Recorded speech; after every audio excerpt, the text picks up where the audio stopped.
Hello and welcome. It is always delightful having to welcome you to our show.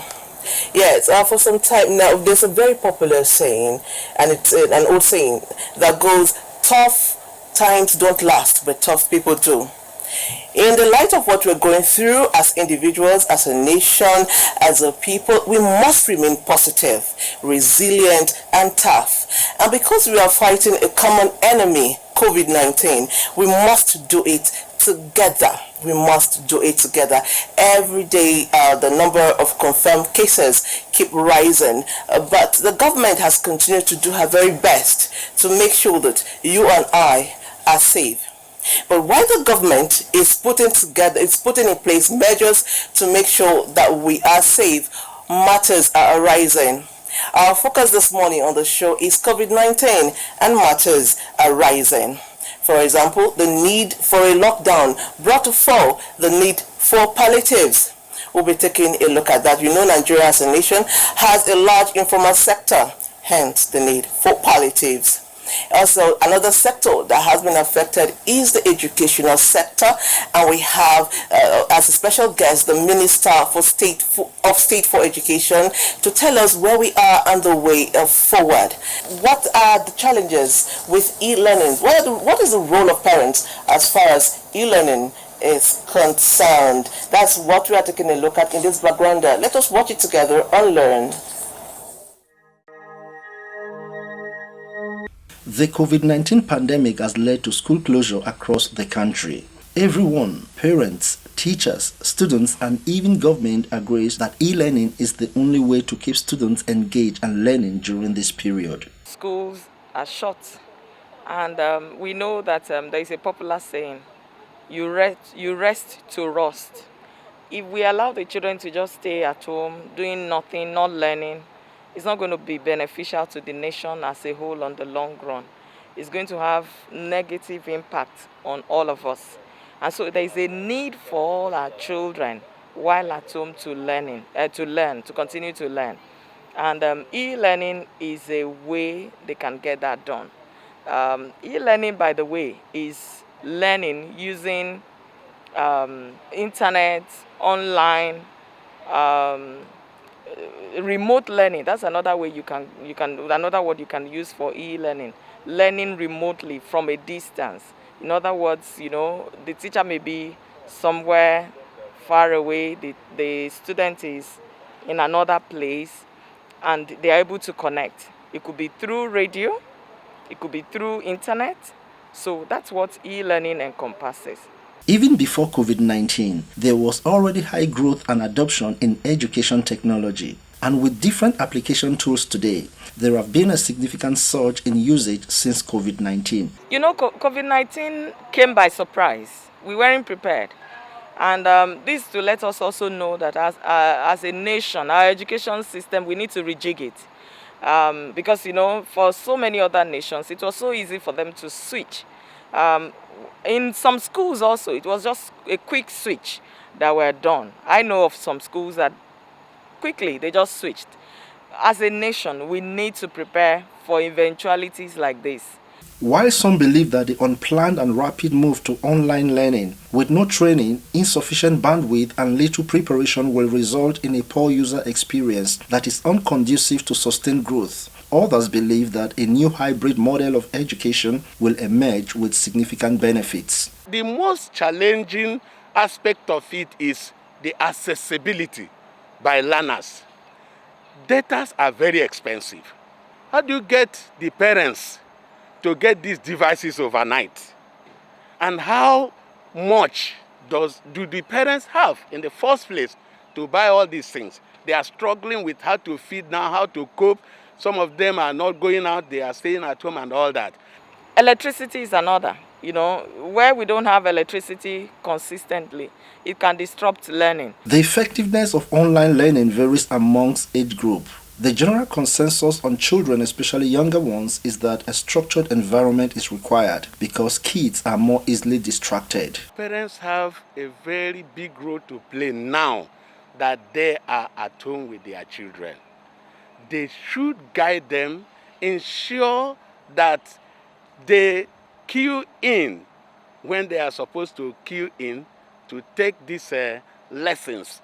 Because it is one thing to provide. It's not every student that will be willing to queue in and to join the class when it is online. They know what they watch. They need a lot of encouragement. And let me tell you, what drives the success of e-learning is self-motivation. The federal government is not unmindful of this challenge as it has launched a free e-learning portals for all students in primary and secondary schools nationwide. It's a good thing that government has done. The only thing is this is a surprise package for us, the advent of this coronavirus. It will only help us to put our house more in order and fix our system. For me, it's not enough because those things, those kind of portals are freely available everywhere. They are available everywhere, and some of them that by the time you even pay a token or a little money, you can download them and you can have them for free. And so many are even free online that you can download, and then you can just these children can keep learning. I feel the federal government needs to do more. With this sudden shift away from the classroom in many parts of the globe, some are wondering whether the adoption of e-learning will continue to persist post-pandemic and how such shift would impact the worldwide education market. Post-COVID-19, we definitely need to put to use a lot of e-learning platforms in Nigeria, generally. It may not be COVID again, it may be something else. But the children need to learn even while at home, while far away from their teachers. E-learning cannot take over the quality that children get for seeing a teacher one-on-one. There is a great future for education in this country if we only will be sincere to fix the system. Therefore, our focus on Weekend Deal today will be on COVID-19 and matters arising. E-learning is right now the way to go, but if you're a parent like me, our prayer is that the school should open. Yes, the school should open so that the children should go back to school. If you know.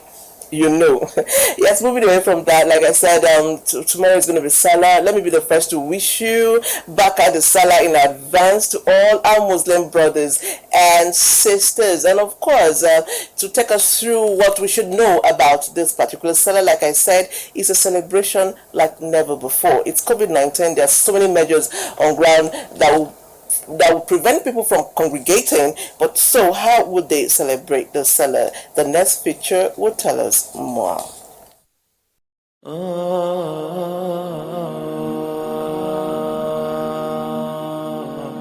Ramadan 1441 after Hijrah is unique in every aspect when compared to previous years in living memory. This experience is not unconnected with the coronavirus pandemic plaguing the world today. Owing to the contagious nature of COVID-19, measures arrived at by health professionals such as social and physical distancing, use of face masks, washing of hands with soap in running water amongst others are enjoined on all. As the glorious month of Ramadan winds down and Eid al-Fitr ushered in, observance of Zakat al-Fitr is enjoined on fasting Muslims to purify their fasting and serve as a source of food for the poor and needy on the day of Eid. بسم الله الرحمن الرحيم.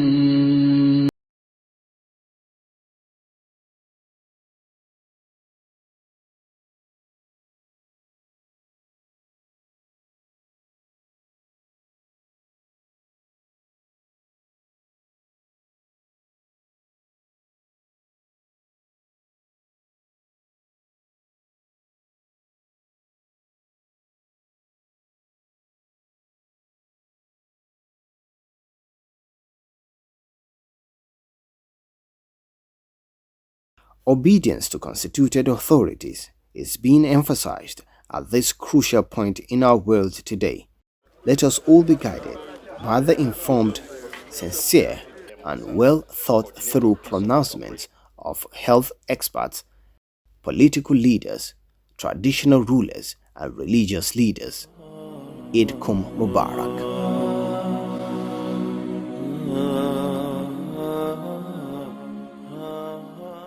Indeed, it's going to be a very special celebration, but let's go straight to Sokoto, where we're taking a look at the lockdown and Salah celebrations. COVID-19, no doubt, has taken a toll on the existence and social order of the people of Kwara State, particularly in Ilorin, the Kwara State capital, that is usually characterized by its religious activities. During the Ramadan, in the 9th month of Islamic calendar, things took new direction. Devoid of its outdoor Quranic recitation and translation, the Taraweeh, congregational prayer, foregone agitation for indoor supplication as well as tafsir, Islamic sermon and all other religious activities of the season. During this Ramadan, not been able to do most of the things we used to do. We've not been able to do the Taraweeh prayers. We've not been able to attend congregational prayers. We've not been able to attend sermons. It does not in any way reduce the strength. If I tell you that it increases it, you'll be surprised. We should not feel that without doing Taraweeh, without doing this, the strength of Ramadan has reduced now. With Ramadan gradually winding down, the lockdown remained, but for the partial easing, shops and markets reopened. There were hustling and bustling in places, especially the Muslim faithfuls, who were seen making preparation for the Eid al-Fitr celebration. The reason why the market is not full is that there is no money in circulation. Everybody is running helter-skelter to make sure that they do Salah shopping. It's also to the glory of Almighty Allah. Before the COVID-19, there have been a lot of customers who are patronizing us. But now, there's not much anymore. Places of interest and recreational centers visited were lonely, but open to the general public. Activities were seen at its lowest ebb. They seemed not prepared to welcome and entertain prospective visitors. An attempt at getting the officials to comment proved abortive as they declined interview. The issue underlying preparation to make conducive and convenient the Eid praying ground for Eid prayer on Salah Day was absent. The Eid ground looked desolate. There was no sign of any Eid prayer coming up. His Royal Highness, the Emir of Ilorin, Mataba Seriki Ilori, has also directed that the state should comply with the directive. So as for the people of Ilorin and its environment, we are also going to comply with that directive. Everybody is expected to pray in his house. And it is different from other obligatory prayer. Like Salatul Eid, there can be azan there. That is a publication of a prayer. No ikama. So that makes it different from other obligatory prayer. However, one important, prominent and interesting features of Eid celebration in Ilorin that will be missed is the traditional homage and barricade, which is the Emir's visitation to the government house to felicitate and celebrate with the state governor, usually undertaken to climax the Eid celebration. But not to worry, God's willing, we will live to celebrate many more. The Salah celebration is tomorrow, and like I said, it's a Salah like never before. But we have a very special guest in the house that will be telling us all we need to know concerning this very special Salah celebration. Please help me welcome to the studio Ostaz Fatai Adeyemi. He is the Director of Arts and Counseling of the Al Nuru Mosque. Sir, you're welcome. Thank you very much. Abdul Fattah Adeyemi. Abdul Fattah Adeyemi. Okay, good. Okay, so we're going to start. The Sultan of Sokoto has said that the celebration is tomorrow, and that Muslim faithfuls should stay at home and observe the celebration. No congregating. What is your take on this? Yes, thank you very much. It has been a very unique Ramadan, and the celebration will also be unique. We should understand that we are celebrating, we are not mourning. It's supposed to be a festive period, and we should still put the festivity in it even when we are at home. It's not so difficult. You see, the congregational part of it has been taken care of by Islamic jurisprudence, meaning that what forms a congregation is anything more than one. Once there are two persons, then it's a congregation as far as worship acts and activities are concerned. So we can have 1 million people in a congregation, and we can also have two persons. So both carry the same weight as far as Islamic jurisprudence is concerned. And also it is even more apt because of the realities of the pandemic that we are in, the COVID-19 pandemic. It is real, it is true, and sanctity and safety of life overrides whatever passion or need that we have to enjoy ourselves and to congregate. So as far as that is concerned, it is in line with Islamic ideology that sanctity of human life is very important. This is not to say that somebody is angry with you and say don't come out of your house. It's a lockdown, not a lockup. We are not imprisoned, but we are. I like that. It's a lockdown, not a lockup. Exactly. That's a good one. So we are only just to chill at home, stay with your family, enjoy the Salah, enjoy the festivity, and lead your family in prayer at home. Nobody is saying don't pray. Nobody is saying don't do nafila. Nobody is saying don't enjoy yourself. What is only being said, and we all agree, is that don't go out and move around. Stay indoors and do this thing. And come to think about it, what kind of a gift is that a person will roam around, go get the virus and come give his family? It is counterproductive as far as festivity is concerned. You know, during festival period, you give gifts, you exchange pleasantries. You don't give COVID-19 to people. You don't give the virus at all. You don't give a virus to somebody. So don't go out to go and get it, and don't allow somebody to bring it to you. That's also very important. You may stay home, not going out, but also ensure that your door is partially locked for people that may not take this thing serious. So it's a matter of life we are talking about. Even if you say somebody was telling you lies, but at least let's go get over this thing first before you know it was a lie. When it's a lie, you don't want to be a number, you don't want to be a statistic. Exactly. So it's okay. So a lot about, like yesterday, a lot of people were still talking whether the Salah will be today or tomorrow. Yes. So talk to us about leadership and the sighting of the moon. Thank you very much. Sighting of the moon is not something that is done only arbitrarily or only once every year.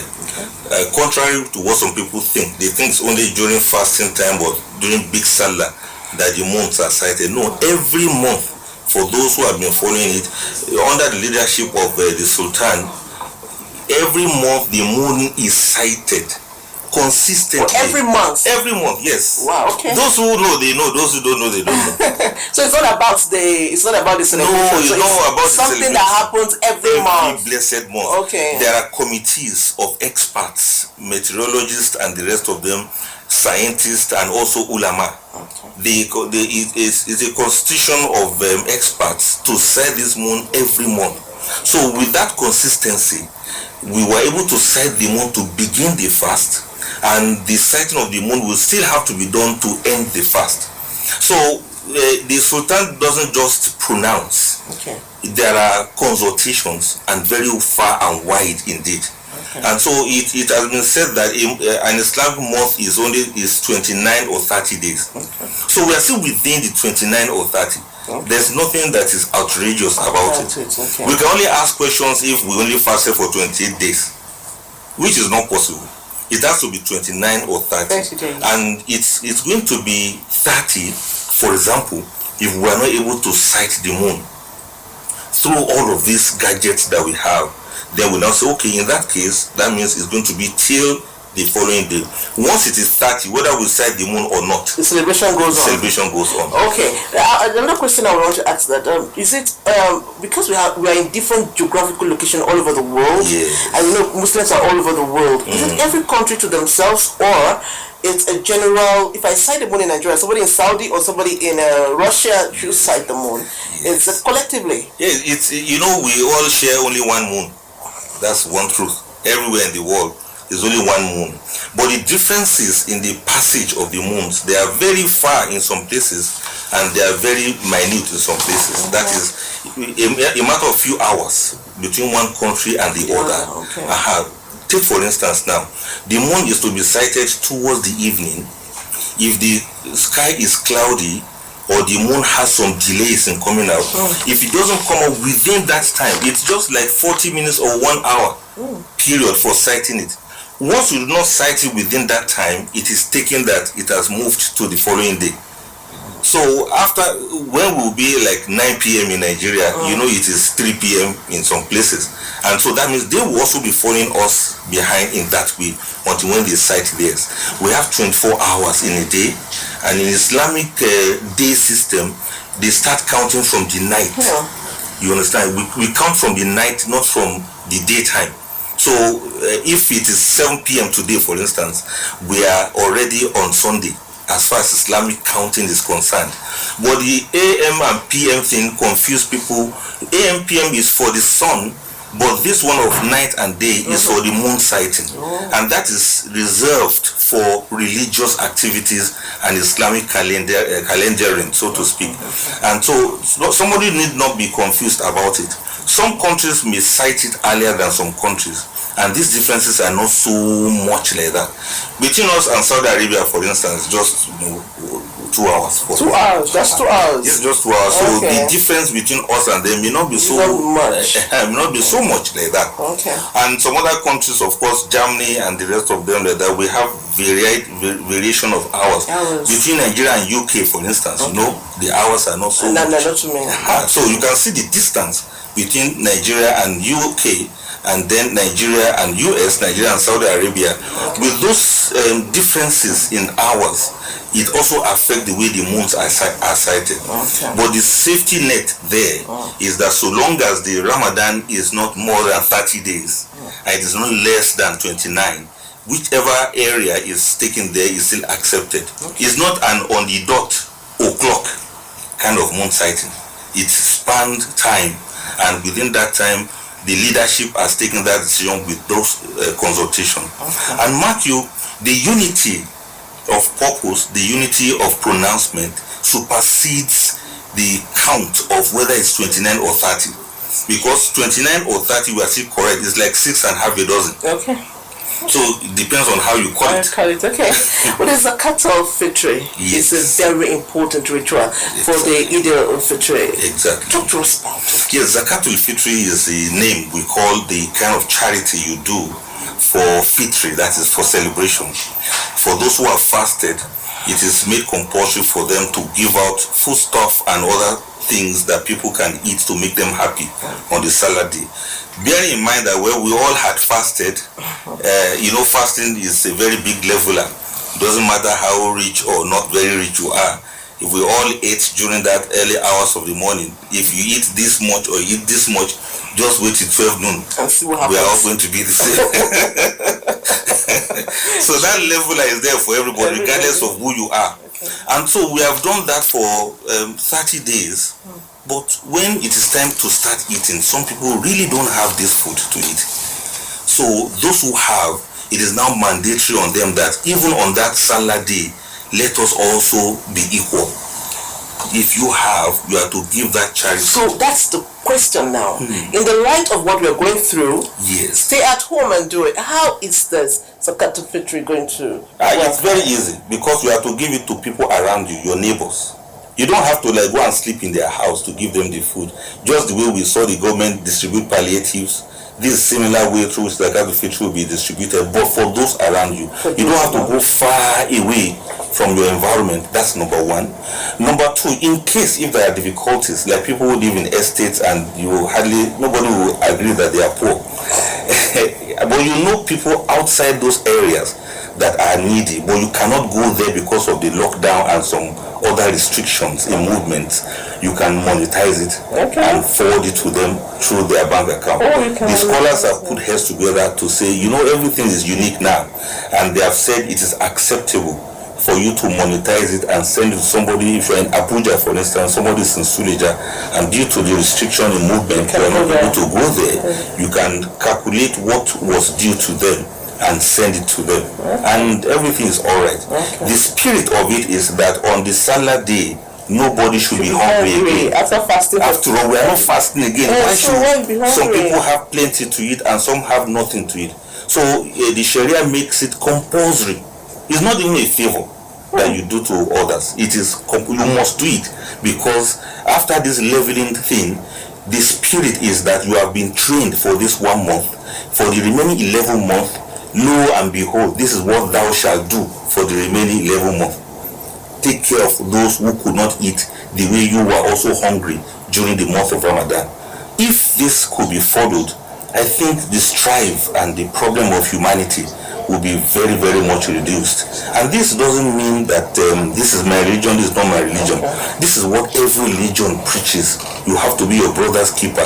You have to remember your neighbor. You have to love your neighbor. There's even one saying of the Prophet Muhammad that says, none of you is a true believer if you go to sleep hungry, if you go to sleep sated and your neighbor is hungry.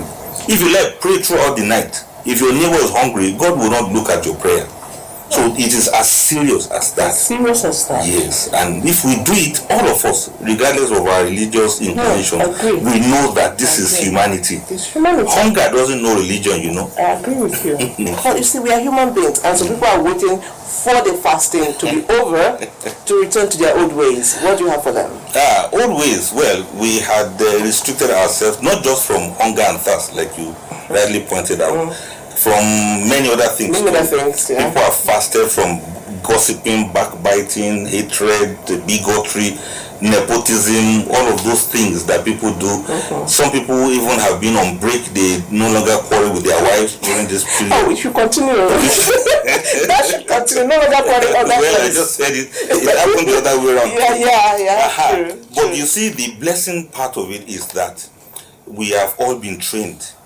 It is not enough for somebody to hear a sermon. Somebody can just climb the pulpit and say, remember your neighbor, remember some people are hungry. It's easy to say, oh, God is great. Thank God. They say some people are hungry. So, our heart goes out to them, God bless them. But you felt it. You knew what it was. Yes. It was not something somebody is telling you. You have been hungry, you have been thirsty. Even when you see food like this, you have not been able to eat it because of God consciousness. So that consciousness is what is supposed to permeate in everything we do. So it's not only about what we do, it's also about what we do not or what we should not. If you know that you should help others, then you should know that you should not hurt others. You should not harm them, and you should not be unconcerned about them. So all the things that we left in Ramadan, we should not go back to them. Going back to them is like failure. It's like you've gone through a training, and at the end of it all, you went back to square one. Well, we know that in some parts of Nigeria, they are congregating. Places like Kano, they have opened up their mosques. What advice do you have for the people who will be going into this mosque tomorrow to pray? Well, thank you. You clarified it. It's not a nationwide thing. The lockdown is still much stronger in some parts of the country. So nobody should watch TV and say, after all they are doing in that state, we must do in our own area too. FCT, for instance, we still have that restriction. But for those who it has been said that they can come, it's a provision. They said you can come. They didn't say you must come. If you have symptoms or you have some of those things, please stay back. That's number one. Number two, if you don't have symptoms, it doesn't mean that you don't have the virus, just like the experts have told us severally. And try and take precaution. But no matter how cautious you can, if a person, this is my own opinion now, not as an expert, if a person wants to cross the expressway, you can look right and left and see that a vehicle is not coming. But you can't see virus that way. You can't be too sure that, oh, that's a virus coming, let me go this way. The virus is coming west, let me go east. You can't do that. This is something you cannot see. It's not written on people's faces. It's not until when somebody has runny nose before you know this person has a flu or whatever thing. So why not be cautious?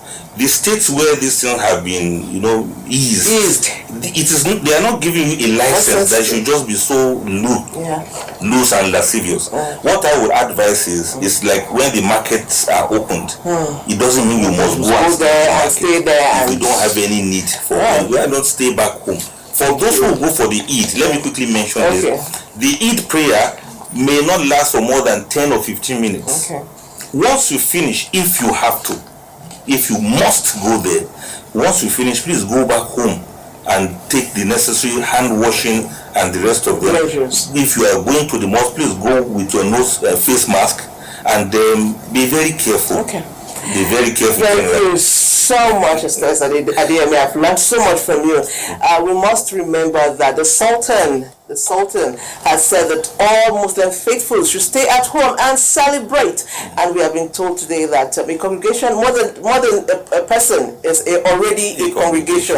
And I'm sure in most homes you have 3, 4, or 5 people. So you can stay at home and celebrate. And our President Muhammadu Buhari, is celebrating at home, and he has even cancelled all Salah homage. So we should do likewise. Stay safe, celebrate, and be good. Thank you so much for coming. Thank you. People should make visitations through their phones. Do video calls. Yes, video calls. There's so many ways you can keep in touch. And tomorrow, let me just dance before I say this one. We are cutting our Salah cake. Yum, yum, yum. So tomorrow, the celebration will be in full of fuzz. We'll go on the break. When we come back, We Can Deal continues.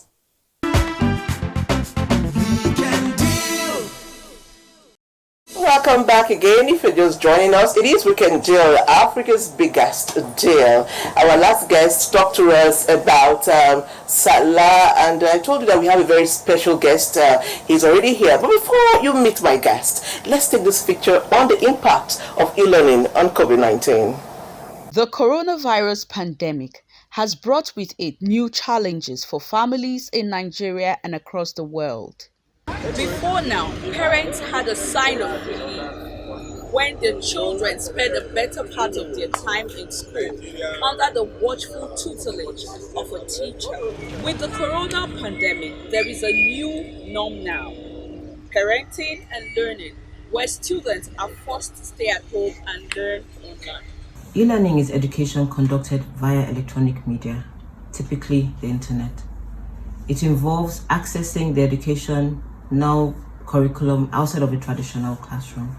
Good morning, pupils. Good morning, ma'am. You slept well? Yes, I did. It's my pleasure to formally welcome all of you to our third term, which we are going to be doing online, pending when the federal government mandates us to return to school. Online lesson is somehow sweet, and the school lesson, I like the school lesson. Online learning is not too convenient for me. This is because copying notes from the board in school is better than copying notes from my mommy or my daddy's phone. Some people, it may be helpful to them, but some other people, because they don't have phones to use, and some people don't even have data. Online lesson is our school lesson is better than the school. We're understanding our teacher. Lessons are recorded so children can go back and watch the lessons if they didn't fully understand what was taught. It is also beneficial to students who are unable to attend lessons due to unforeseen circumstances. The educational sector has been particularly hit by the spread of coronavirus pandemic. Many schools will not be comfortable with e-learning as a lifestyle because of the problems related to it. We have problems of unavailability of digital equipment on the part of the students and the school. We have problems of internet connectivity. There's problem of power supply. There's problems of technical know-how. There's problems of data consumption and the cost related to it. The first week we started this, I spent 4,000 on data because I had to make videos and download for the pupils just to get the message properly passed to them alongside the lessons for them. So it is not that cost effective on the teacher. We have to spend is an additional cost. Checking and assessing students' character online will be relatively difficult in my personal opinion. This is because the physical meeting components of the teaching are missing. What is missing is the socializing factor that comes with attending school. The benefits are going to be pretty tremendous, and what I expect to see from our children in the child world is that when they come back to school, a lot of them would have grown as independent learners. They would have grown as individuals. They will be more confident, more committed to learning because they've enjoyed the e-learning experience. While other critical needs such as health, water, sanitation are being responded to, educational needs cannot be forgotten, and this has an equally detrimental impact if left unaddressed, especially amongst the most vulnerable. No matter how the government asks us to keep them at home, we can keep them. But the situation whereby they are not out and the inside, they don't have what to keep them busy. Telephone. How many parents can afford telephone for their children in Nigeria? You are talking of telephone. How many communities have light in Nigeria? I will encourage parents who don't have access yet to this online learning to try to gain access to it. This period calls for a lot of adjustment on all parts. For those without access to computer, they can use other internet-enabled devices. Where such are also not available, they can participate in radio and television teachings going on. And when they return back to school, the school should revisit all that was taught online so that they will not lose out completely. Without access to education, children are vulnerable and exposed to the risks of family violence, early marriage, child labor. For the most vulnerable and persons with disabilities, education is a lifesaver. Not only does it provide security, safety, and protection, importantly, it instills hope for a brighter future. Well done, Doshima. That was a very good report on the challenges of e-learning. To talk more about the educational sector, we have the Minister of State for Education, Dr. Chukwu Emeka Wajuba. You are welcome to our studio, sir. Thank you very much. Yes, sir. Good morning, Nigeria. Yes. I want to start from the beginning. I want to start with a question that is on everybody's lips. When are the schools resuming? My work with our children is to bring them to school safely and get them home safely. That is our number one priority. That is what the government of Nigeria owes its citizens. We can't open schools until we are sure we can do that. The nature of the virus, the way we've, at the PTF, the Presidential Task Force that the President set up for this, all of us have examined the materials that are available nationwide and internationally. Children are asymptomatic carriers because by their nature they have a lot of immunity, and they take this home, in most cases, to parents who are older, and they become carriers without necessarily meaning to.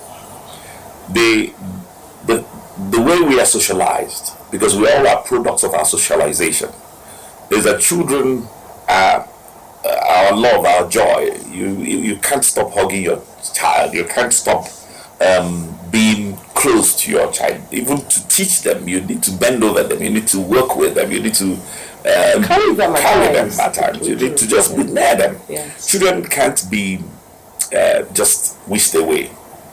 And they are our biggest resource. So we try to protect them. Right now, the virus can't be seen. In Nigeria, as of today, we have persons nearly 7,000 plus who have tested positive. In a population of 200 million or thereabout, in 36 states. Every state in Nigeria, everywhere you go, you have a possibility of a transmission. And children converge. And when I say children, including myself, I'm still the son of my father. Yes, I agree. He's 89. Yes. And if I happen to be in, even in the tertiary institution, if you've gone to any of our hostels, it doesn't matter how old they are. They live in very close proximity. Everybody talking to each other, backslapping, copying notes, doing everything together. And because there is no way of knowing who has this, you run the risk of mass transmission. Our safest bet is to first of all keep them with us so we know we have them first, protect them as long as we can manage the situation, and then get them back to school quickly as soon as we can find a safe way to deliver them. We're working on a couple of scenarios. We can stagger. We can have our graduating classes come in first, do some work, space them out. Where they do not have dormitories, we can have day students only come in at specific times. We can have those who are going to sit for their exams. Once we work out with WAEC and NACO and NAPTEP, what dates we can now fix for exams, we can have those classes return. Only them. And then whilst they're there, space them out as much as we can and get them to grade so we can move other children in and up to next classes. That's our principal objective at the moment. There's a way of managing the situation.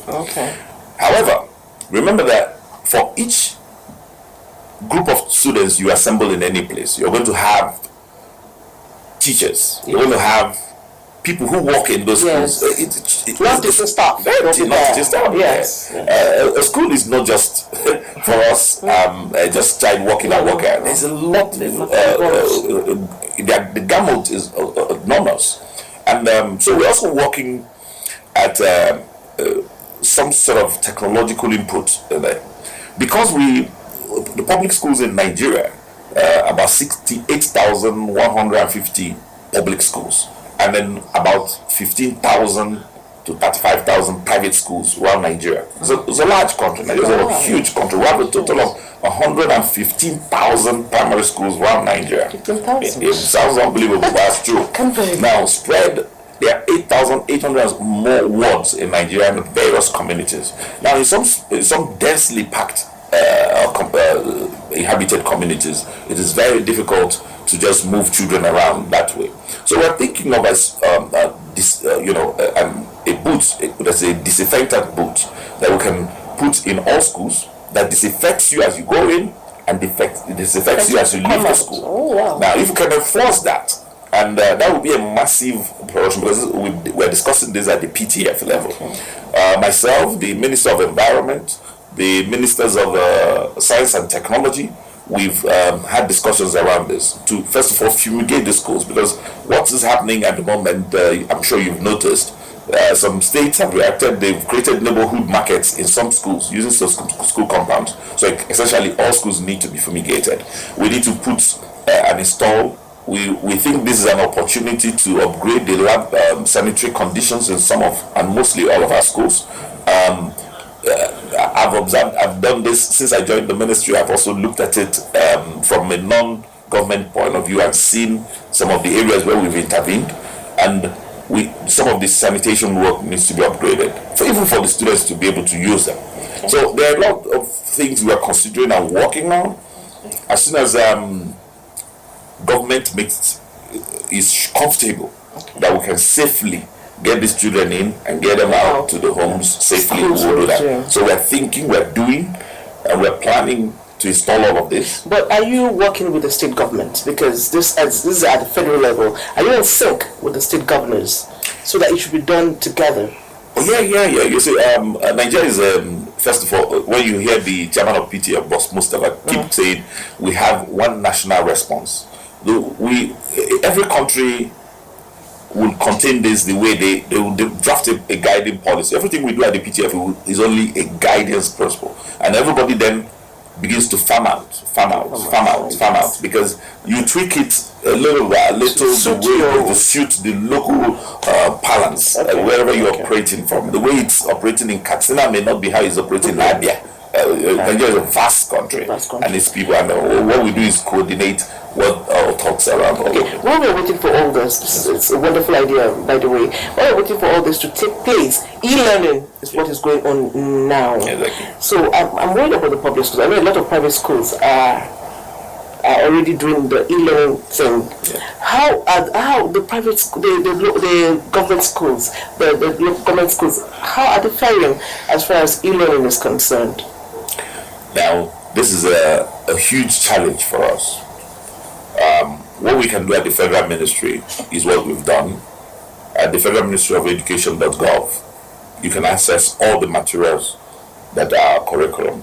We've invited everybody, and we've received a lot of help from well-meaning Nigerians. Nigerians are really fantastic, and I must thank all of them.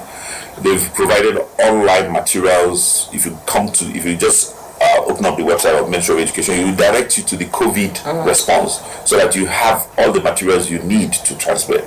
We've made that available because under the Ministry of Education, there's a semi-independent body called the Universal Basic Education Commission. Its work, when I was in the House of Reps in 1999, we worked towards creating this commission, and in 2004 it was signed into law. Its work really is to raise money and send to states to support primary education, universal basic education. It's actually supposed to be compulsory, and because of that, federal government really can't enforce it. It only uses what they call the State Universal Basic Education Board, SUBEBs. So every state has a SUBEB. And our job over the years and by law is to send resources to them. You collect money centrally and you send to them, and they part finance what they call a counterpart for them, so they can then develop what they do. Now, so what we've done with this same material online basis is all the online materials we've gathered, those we developed, those others gave us, those who have volunteered from the international community, from our local experts. Everybody is on board trying to help. We cannot broadcast every subject ourselves. So what we've appealed to, and many of them have done, is that the SUBEBs at the state level have financed with their state governors the transmission of these learning platforms to their own various places. Now, if you go to a place like Anambra State, from say, they will be broadcasting on Anambra Broadcasting. Like Anambra, service. That same material they have their timetable. Every state has a timetable. State TV, Ogun State will see OGTV has this learning. For those who are in that area, you can get to Radio Nigeria and you get a time belt. But in their FM stations of the states, if you're in Kwara FM, you hear, they will take. But that is what they can.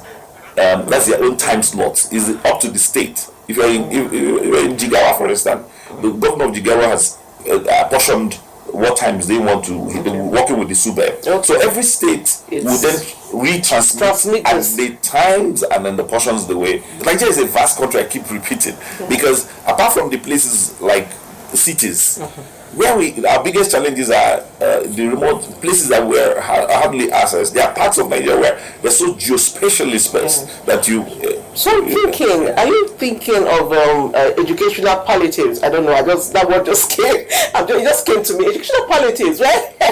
People who cannot buy batteries. I mean, something to a succor to people who truly cannot afford to buy that battery to recharge that radio, so their child can listen to a lesson.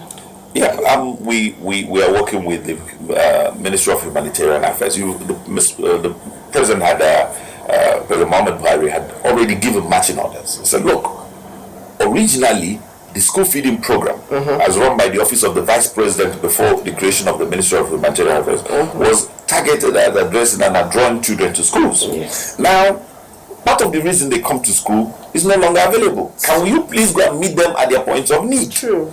Now, the very smart work she's done, the lady at Humanitarian Affairs, she's designed a program that, taking the register of students that we have, you now isolate and determine who their parents are, contact the parents, assemble them with a voucher, you claim a pack of food for the rest of the month. I mean, that's brilliant. So now they are doing this, and they launched in Lagos yesterday. Unfortunately, I couldn't make it to Lagos myself, but we had planned to be there together, but the Lagos event, the eggs, everything had been, the warehouse was filled with everything, and they were working. So the people in Lagos are tremendous people, because they started in Abuja. So this work needs to also go around. There are palliatives, but I'm not sure whether batteries are included in the palliatives. Educational palliatives. The president's directive is to address what it is that we were doing before, but we'll probably skew that to include something of the nature. Okay, so you have so many messages here.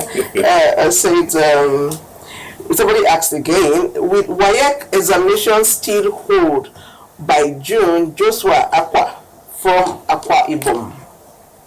That's great. Like I opened and I said, WAEC is a body of 5 countries, the Anglo-speaking Saxon part of West Africa. The examination bodies are reviewing what can be done. We are tinkering with a couple of issues. Gambia is a country, but it's really not as big as in numbers. The number of children we register in a year are huge. Now, where are you going to space them? Where if I wanted to sit them out in the open, in order to get some sort of social distancing, how am I going to do that? In which schools? Because every one of them had already registered.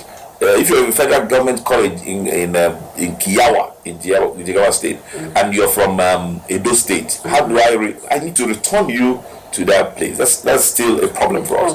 And then testing. What do I want to when we test children? We're looking for some. We're not trying to punish them.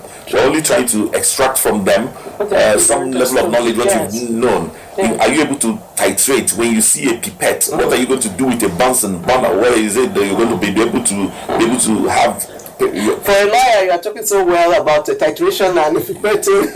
That's interesting. That's my word. Yeah, nice, interesting, really. Yes, that's the objective. The objective is to be able to extract from children some level of knowledge and participation to go forward. It's not a punishment regime. So we are focused a little bit more right now, and that discussion is ongoing. For us at the Ministry of Education, the Permanent Secretary and the Director of Basic Education, they sit with the WAEC people, and by next week they'll submit a report. Architect Sonia Echono, I would expect that by next week, myself and Alhaji Adamu will receive a report from them as to what the WAEC T committee has agreed on, and then we can decide on a date for WAEC to take place. Because right now we've caused an indefinite suspension, and until we determine a date to make it definite. Okay, that's very good. We have another message here from Port Harcourt. Say, good morning, sir. I'm writing from Port Harcourt to say that what plans do you have for university students? Because he's feeling like the university students are not carried. What's the resumption? Any plan like you have for the WAEC and for others? What's for the university students? Okay, now technically you appreciate the nature of universities. Universities by their nature are almost semi-independent from the ministry. True. They have a different governance structure. There's a council that will really need to make. The government offices, because they are government offices that are actually back at work. Those who are not back in the university system are students. We can't allow the universities to open the tertiary institutions until they tell us how safe the students are going to be.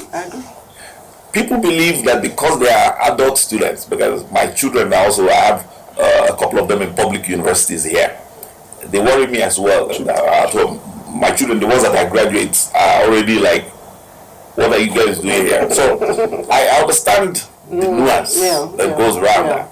But what we think is that universities first and polytechnics or colleges of education, they all need to be safe before we can allow children, whether they're adult children or small children, you need to be safe to be able to go back there. Secondly, we're working with the councils we've set up with all in all those places to then determine what additional measures they would need from us to strengthen the work they do. I'm sure you know the federal government services all of them through the tertiary education trust fund. Professor Bogo, who is doing that work there, is in liaison with all of them almost at every time to determine what if there are going to be special needs. The 2020 budget may be if he has a discussion around that, to have some special intervention that then deals with special items that have fallen out of COVID. So many messages are coming in. We cannot even answer all. But again, let's talk about the teachers.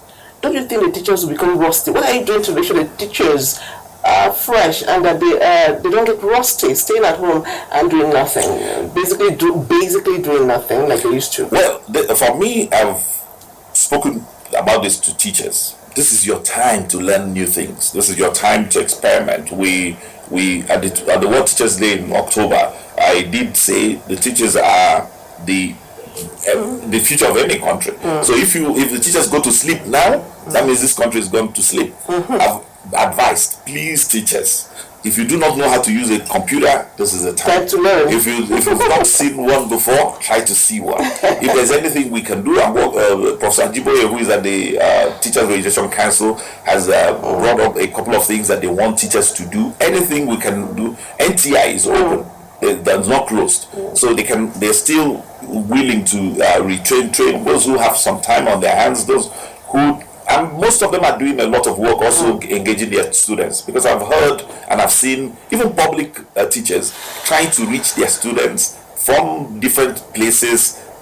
We want to know if we're making sure that their salaries are paid even in this period. I feel for those in the private schools who are privately employed teachers who may not be receiving full salaries, because these private schools operate also on a business budget. They can't pay salaries also when they have not received school fees that they often would use to calibrate that.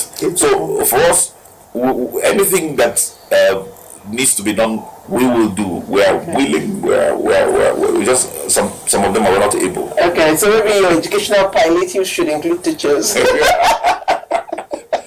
We can work on that. Thank you so much, Honorable Minister. It's been a delight having you in our studios, and you have truly enlightened us on what is going on in the educational sector. And like I said when you came to the studio, you are a lawyer, through lawyer, and you are doing so well in the educational sector. I say kudos to you, sir. Thank you very much. Thank you so much for coming. We have come to the end of our show today. We keep praying for Nigeria, and we know that ultimately we'll come out victorious. We'll be back here tomorrow, bright and early. God bless Nigeria.